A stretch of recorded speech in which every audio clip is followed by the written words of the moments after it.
Bismillahirrahmanirrahim. Assalamualaikum warahmatullahi wabarakatuh. Perkenalkan, nama saya Tommy Arianto. Saya di sini akan menjelaskan dana pihak ketiga. Dana pihak ketiga adalah dana yang dihimpun bank dari masyarakat. Dana masyarakat adalah sumber utama dana bagi bank. Dana masyarakat yaitu relatif paling mudah dan dominan, asalkan bank dapat memberikan bagi hasil yang begitu baik dan fasilitas yang begitu menarik bagi masyarakat. Namun di sini menurut Muhammad, dana pihak ketiga adalah dana yang dihimpun dari masyarakat baik perorangan ataupun kelompok maupun lembaga badan hukum dalam bentuk satu giro wadiah, dalam bentuk tabungan mudharabah, dan juga dalam bentuk deposito mudharabah. Nah, dana tersebut kemudian digunakan untuk kegiatan operasional oleh bank termasuk dalam hal penyaluran pembiayaan. Langsung saja ke indikator. Indikator dari variabel X1 dari dana pihak ketiga tersendiri yaitu menurut Kasmir seperti halnya total nominal simpanan yang dihimpun dari masyarakat dalam bentuk simpanan giro, simpanan tabungan, dan simpanan deposito. Akan tetapi kalau menurut makalah kami tersendiri, yaitu indikator dari dana pihak ketiga yaitu jumlah keseluruhan dari simpanan, tabungan, dan juga dari simpanan deposito per triwulan. Itu dari makalah kami. Mungkin hanya ini yang bisa saya sampaikan, kurang lebihnya mohon maaf. Wallahul muwaffiq ila aqwamit thoriq. Wassalamualaikum warahmatullahi wabarakatuh. Bismillahirrahmanirrahim. Assalamualaikum warahmatullahi wabarakatuh.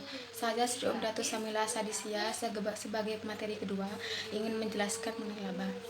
Di sini laba merupakan perbedaan antara perbedaan yang direalisasi yang timbul dari transaksi pada periode tertentu dengan biaya-biaya yang dikeluarkan pada periode tersebut. Setiap pendirian sebuah perusahaan pasti memiliki tujuan untuk memperoleh laba. Begitu pula pada perbankan. Dalam menjalankan sebuah usaha, dapat dipastikan terjadi proses penjualan sebagai aktivitas utama dari usaha tersebut. Di sini saya juga menjelaskan mengenai indikator laba, di mana indikator laba di sini ada dua. Yang pertama, kualitas kinerja suatu perusahaan yang baik. Yang kedua, ada laba bersih dengan pendapatan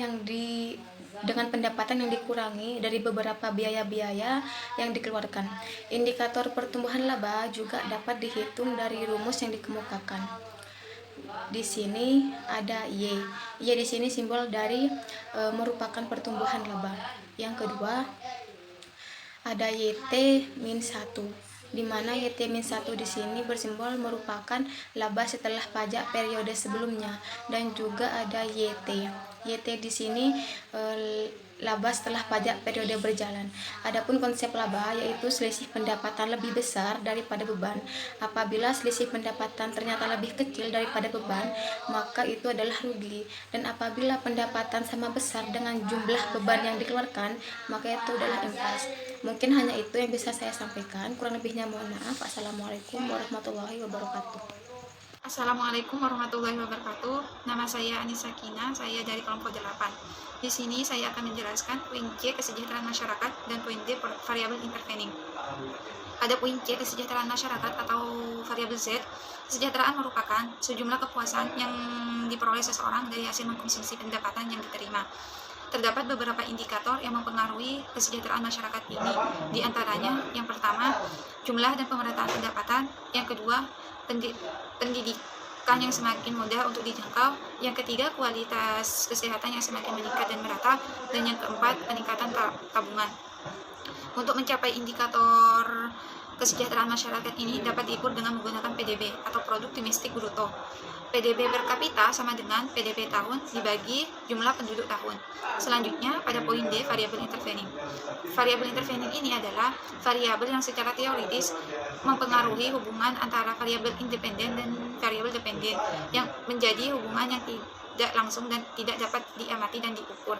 Sekian dari saya, kurang lebihnya saya mohon maaf. Assalamualaikum warahmatullahi wabarakatuh. Assalamualaikum warahmatullahi wabarakatuh.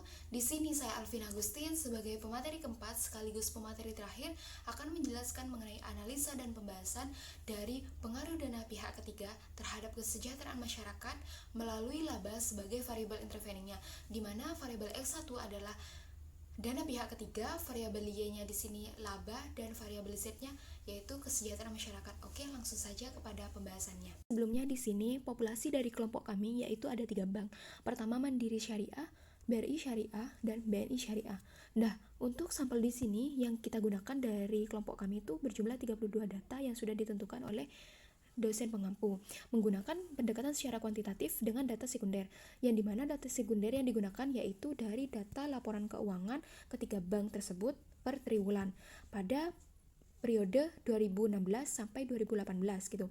Nah, bisa dilihat di PPT-nya ya, bulan tahun 2016 sampai 2018 per triwulan, yaitu ada dana pihak ketiga sebagai variabel X1, ada laba sebagai variabel intervening atau variabel Y, dan kesejahteraan masyarakat sebagai variabel Z.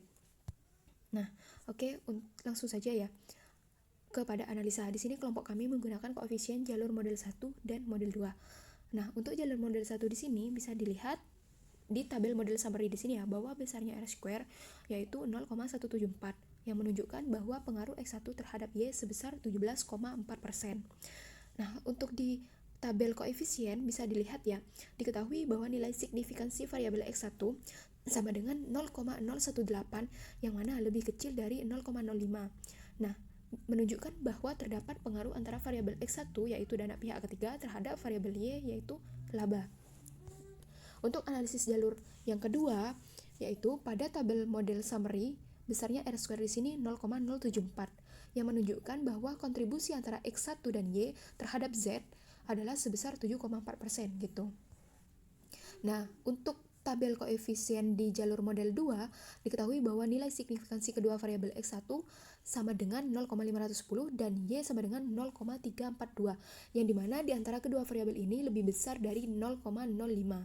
Nah, menunjukkan bahwa variabel X1 dan Y tidak berpengaruh signifikan terhadap variabel Z gitu, atau variabel dana pihak ketiga dan laba tidak berpengaruh signifikan terhadap kesejahteraan masyarakat. Kepada pembahasannya di sini langsung saja ya. Untuk yang pertama, diagram jalur model struktur 1. Nah, yang pertama di sini kan output regresi model pertama di tabel koefisien yang sudah dijelaskan tadi bahwa nilai signifikansi variabel X1 lebih kecil dari 0,05 ya. Yang dimana artinya menunjukkan bahwa terdapat pengaruh antara X1 terhadap Y yaitu laba gitu. Dan untuk yang kedua, besarnya nilai R square tersebut pada tabel model summary sebelumnya 0,174 gitu, yang dimana menunjukkan bahwa pengaruh X1 terhadap Y secara simultan adalah sebesar 0,174 atau 17,4%. Kemudian untuk mencari E1 di sini, E1 di diagram jalur model struktur 1, E1 di sini itu adalah E1 sama dengan akar dari 1 dikurangi R square. Nah, R square dari model regresi yang pertama itu kan sebesar 0,174. Jadi, untuk mencari E1 sama dengan akar dari 1 dikurangi 0,174, yang dimana hasilnya 0,9088.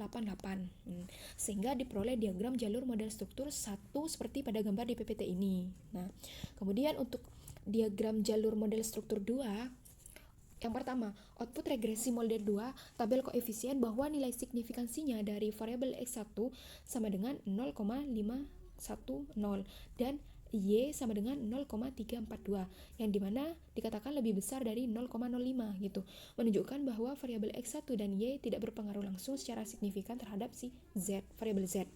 Kemudian yang kedua, besarnya nilai R square itu pada tabel model summary sebelumnya adalah 0,074, menunjukkan bahwa pengaruh antara X1 dan Y terhadap Z tersebut secara simultan sebesar 7,4%. Nah, untuk mencari nilai E2 di sini sama seperti untuk mencari nilai E1, yaitu akar dari 1 min R square. R square dari tabel model dari regresi model 2 di sini kan sebesar 0,074. Jadi untuk mencari nilai E2 sama dengan akar dari 1 dikurangi 0,074, yang dimana hasilnya akan memperoleh 0,9623 gitu.